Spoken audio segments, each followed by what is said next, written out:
Et bonjour tout le monde, on se retrouve sur une vidéo dans laquelle on va optimiser ton site WordPress de A à Z avec vraiment une méthode très efficace, rapide. Je ne vais pas perdre de temps parce que c'est aussi l'objectif de cette chaîne, c'est d'être business, c'est-à-dire qu'on va pas faire du truc de développeur, on va mettre en place des actions très simples qui te permettent d'optimiser un site en 5 minutes s'il le faut pour qu'il soit vraiment nickel en termes de SEO, que tu n'aies pas de problème sur la partie technique pour te permettre d'aller tout casser en termes de référencement naturel. On va voir ça avec ces méthodes qu'on utilise nous, tous nos sites. N'hésite pas à t'abonner, n'hésite pas aussi à rejoindre le Discord en description. Ceux qui veulent faire la formation Rank and Rent pour monétiser votre business expert SEO, eh bien ça se passe aussi en description. C'est parti les amis, pas de perte de temps ici. Let's go, bon courage. Prenez votre petit carnet de notes.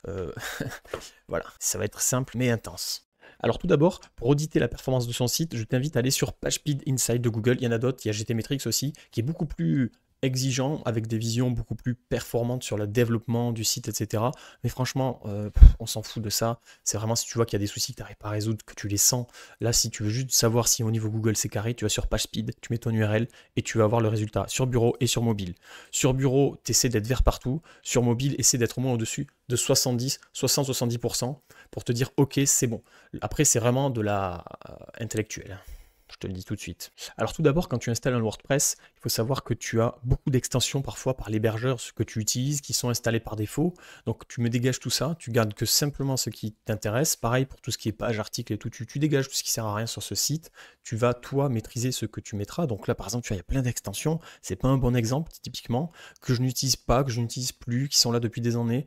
Eh bien on supprime. Voilà, on fait le tri sans état d'âme. Le but est que tu aies le minimum d'extensions. N'hésite pas à utiliser des extensions externes. Par exemple, au lieu d'installer un formulaire de contact, tu peux aussi utiliser Typeform, qui est une solution externe que tu vas intégrer sur ton site avec des iframes. Simplement, ça évite de alourdir les fichiers de ton site. Donc, utilise le minimum d'extensions. Au niveau du thème, en fait, je veux pas de thème. Tu vas pas mettre des trucs compliqués, pas de divi, des périmés, en fait, c'est plus performant. Tous ces thèmes là qui existent dans WordPress, et Astra, les trucs comme ça, j'en veux pas. Le mieux, c'est de mettre Hello Elementor avec Elementor. Ça te permet juste d'avoir une base saine pour avoir un thème le minimum requis. Parce qu'après, c'est Elementor qui vient mettre la couche de design, etc. Bien évidemment, il y en a qui vont me dire qu'Elementor n'est pas le plus performant, etc., que ça fait ralentir. On fait du business ici. On n'a pas le temps, si tu veux, de faire un site codé à la main avec des outils qui sont périmés, qui sont pas beaux, qui sont jamais à jour, qui font perdre du temps. On va vers des choses performantes. Regarde, mon site, il est à 98% de performance, 100% celui-là. Tu vois, j'ai fait des tests sur d'autres sites. Je pense qu'on est bon. Pas de problème de performance avec Elementor, pas du tout. Au niveau de l'hébergement, je t'invite à utiliser un bon hébergeur. Pour ça, moi, j'utilise Infomaniac. Il est en description. C'est un super bon hébergeur qui te permet d'accéder très rapidement déjà à tout un site WordPress bien installé, bien optimisé. Et en plus, c'est pas le plus cher et c'est performant. Honnêtement, j'ai testé beaucoup, voire tous les hébergeurs connus. Infomaniac, c'est celui sur lequel je me sens bien depuis des années. Je t'invite aussi à utiliser plutôt un serveur dédié si tu en as les moyens. Ça t'évitera d'être sur un serveur mutualisé où tu vas partager tes ressources avec d'autres sites que tu connais pas qui peuvent potentiellement créer des variations de performance sur ton site. C'est dommage. Alors que sur un serveur dédié ou ce qu'on appelle un VPS, eh bien tu as totalement la performance à 100% qui t'est attribuée. Au niveau des images, c'est ce qui charge beaucoup ton site en fait, qui perd le plus de temps. J'ai dit une phrase qui ne veut rien dire alors que pourtant tu as compris.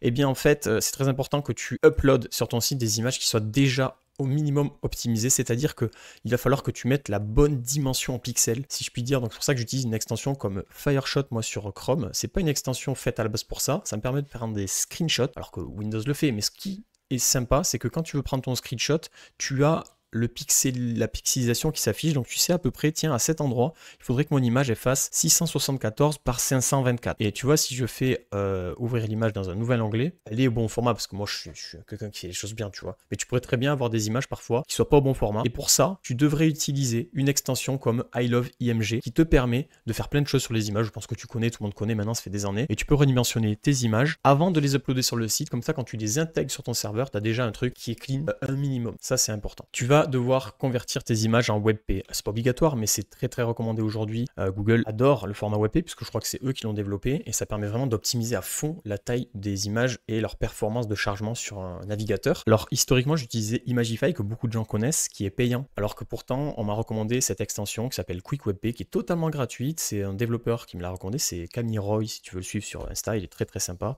C'est une extension qui est développée, je crois, par quelqu'un qui connaît. Donc c'est très fiable, a priori. Je l'utilise maintenant pour tous mes sites. Donc ce que je te recommande, c'est de l'installer. Tu peux mettre le curseur de qualité d'image plus ou moins. Il faudra que tu utilises la règle de réécriture pour que les images soient uploadées une fois qu'elles ont été converties en WebP. Et après, tu n'as plus qu'à faire commencer l'optimisation en masse pour que toutes tes images soient converties en WebP et remplacées sur le site. Et puis, c'est tout simple. Tu vas pouvoir avoir toutes tes images en WebP sur le site. Une fois que tu as fait tout ça, tu vas pouvoir installer WP Rocket. Oui, c'est pas l'extension la moins chère, mais par contre, elle fait gagner beaucoup de temps. Je crois que c'est à partir de 59 € par an pour un site. Et après, la licence illimitée, actuellement, je crois que c'est 299, donc 300 € par an pour tout les sites. Mais en réalité, par rapport à ce que ça t'apporte en gain de temps, c'est énorme. Ça va vraiment créer une sensation de fluidité, de rapidité sur ton site. Ça va enlever beaucoup de problèmes qui sont imputés par des extensions que tu ajoutes en termes de JavaScript, etc. Ça va t'aider un peu sur pas mal de paramètres qui sont relous à mettre en place. Souvent, on utilise plein d'extensions et ça fait ramer le site. C'est-à-dire que j'ai essayé d'utiliser plein d'extensions différentes ou une extension gratuite pour remplacer WP Rocket. Je n'ai jamais trouvé. Donc, si vous connaissez, n'hésitez pas en description à partager quelque chose d'équivalent. Je n'hésiterai pas à faire des tests. Cependant, pour moi, il n'y a rien d'équivalent parce que je suis tout le temps mis à jour en fonction des dernières extensions, des nouvelles mises à jour de WordPress, ce qui n'est pas le cas des autres extensions. Donc, je vide le cache ici et je purge le CSS. Ça permet de vraiment remettre les choses tranquillement à zéro. Donc, déjà, ça t'ajoute du cache. Ensuite, je coche ça, je coche ça, je coche ça, je coche ça, je coche ça, je coche ça. J'enregistre. Voilà pour la partie optimisation. Pour la partie média, je vais activer le lazy load partout, c'est-à-dire que ça va permettre de ne pas charger des images tant qu'elles ne sont pas affichées par l'écran. Donc c'est qu'une fois qu'on a scrollé que l'image va charger, donc ça va créer une sensation de rapidité, ça va éviter de saturer le chargement des pages. Et ensuite, tout simplement, donc ça c'est par défaut, vous allez pouvoir aussi optimiser les bases de données. Sur ce site-là, je ne l'ai pas, mais sur un autre, je l'ai, le CDN. Donc ça permet tout simplement de charger, si vous voulez, vos différents fichiers du site via différents serveurs et en plus de faciliter le SEO international puisque votre serveur va être hébergé un peu partout, va héberger votre site un peu partout dans le monde, ce qui permet vraiment une meilleure fluidité de chargement et en plus une meilleure internationalisation du SEO parce que vous allez pouvoir potentiellement avoir des adresses IP plus proches du client en fonction de là où il est. Donc voilà pour le CDN. Je ne suis pas un expert du sujet, mais je sais que c'est à peu près ça. N'hésitez pas en commentaire à corriger si j'ai dit des choses qui ne sont pas carrées. Pour WP Rocket, c'est tout. Après, si vous voulez un peu plus dans le détail, ben vous pourrez, il n'y a pas de souci, mais vous allez voir, ça permet concrètement de faire beaucoup de différences clairement. Voilà, avec ça, normalement, eh bien, vous allez avoir un site quasiment à 100%, si ce n'est pas à 100%. Vous voyez, ce site-là, il est à 100% de performance. On peut optimiser encore un petit peu. Il faudrait la gratter dans ce que demande PageSpeed ici pour essayer d'aller plus loin. Mais là, on rentre dans des choses beaucoup plus techniques. Il faut peut-être faire des interventions de dev. Et je ne vois pas l'intérêt, puisque c'est largement mieux que n'importe quel concurrent.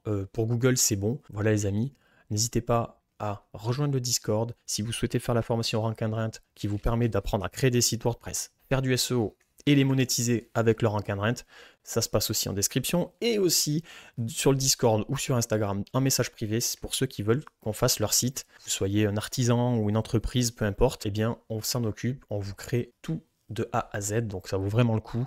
On fait un gros effort tarifaire parce qu'on est ultra performant comme vous pouvez le voir. Alors pourquoi facturer des services 10 000 € alors qu'en fait le site on va vous le faire en 2 jours. Je pense que 1 000 € c'est déjà bien payé pour nous et vous gagnez un temps fabuleux parce que vous allez en plus avoir un site ultra bien référencé à terme. Salut les amis.